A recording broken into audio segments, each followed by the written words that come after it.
Hello everyone. मेरे channel पे आप सभी का बहुत स्वागत है। आई होप आप सभी बहुत अच्छे होंगे।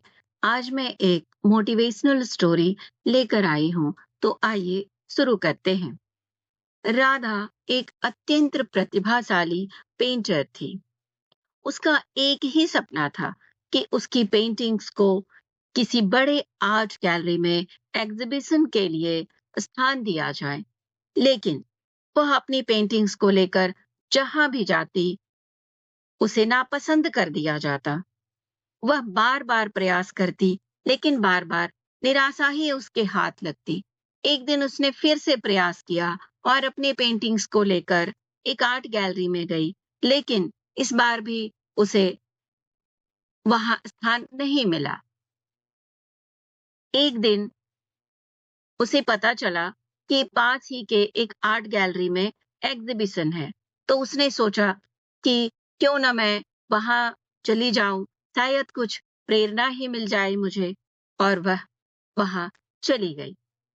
तो वहां उसने देखा कि सभी एक बुजुर्ग पेंटर को बधाई दे रहे थे, उनकी तारीफ कर रहे थे। तो राधा भी उनके पास गई और उनकी पेंटिंग्स को बारीकियों से देखने लगी। उसने देखा कि वे अत्यंत ही भावपूर्ण थे, दिल की गहराइयों से बनाए गए थे।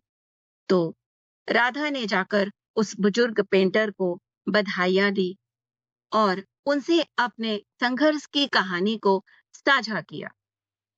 तो पेंटर ने भी अपने लंबे संघर्ष की कहानी को राधा को बताते हुए कहा कि मैंने भी बहुत लंबे समय तक प्रतीक्षा की है सफलता के लिए। लगातार अपनी पेंटिंग्स को मैं लेकर इधर-उधर घूमता रहा, लेकिन मुझे कहीं भी इतनी सराहना नहीं मिली जितनी आज मिली है। बहुत ही छोटे-छोटे गैलरी में मैं लेकर जाता, लेकिन आज मुझे इस बड़े से आर्ट गैलरी में अपनी पेंटिंग्स को शोकेस करने का अवसर मिला और साथ ही इसे बधाइयाँ भी मिल रही, इसे पसंद किया जा रहा है लोगों के द्वारा। तो तुम अपनी इस छोटी-सी निराशा से हतोत्साहित मत हो। अपने ऊपर से भरोसा मत छोड़ो। अस्वीकृति का तात्पर्य यह नहीं कि तुम्हारे अंदर टैलेंट नहीं है। ये तुम्हारी योग्यता का प्रतिबिंब नहीं है, बल्कि अस्वीकृति तो तुम्हें आगे बढ़ने, सीखने, समझने और सुधरने का अवसर प्रदान करती है।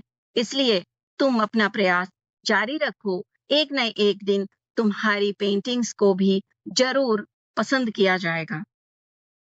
राधा को उस बुजुर्ग पेंटर की बातों ने बहुत प्रभावित किया और वह अपने घर वापस आई उस एग्जीबिशन से।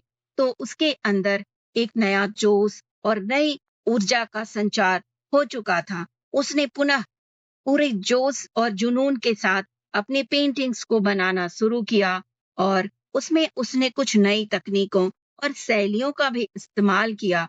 पूरी जान उसमें झोंक दी उसने और सौभाग्यवश कुछ ही महीनों पश्चात एक बड़े आर्ट गैलरी से उसे अपनी पेंटिंग्स को शोकेस करने का इनविटेशन प्राप्त हुआ और वह वहां अपनी पेंटिंग्स को लेकर गई।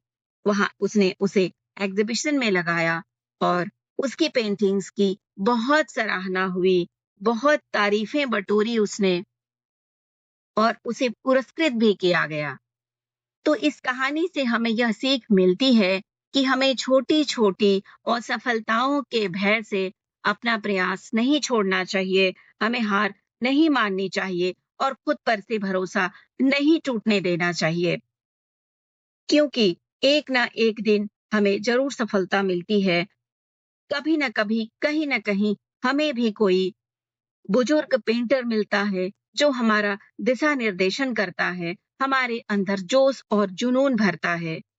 तो हमें हार नहीं माननी चाहिए और प्रयास करते रहना चाहिए। कई बार लोग अपने जीवन तक से हार मान जाते हैं, तो हमें ऐसा कभी नहीं करना चाहिए। क्योंकि अगर प्रयास करते रहेंगे तो ही तो हमें सफलता मिलेगी, और अगर हम प्रयास छोड़ देंगे तो फिर सफलता का तो कोई प्रश्न ही नहीं है। इसलिए हमें अपनी कोशिश जारी रखनी चाहिए। धन्यवाद।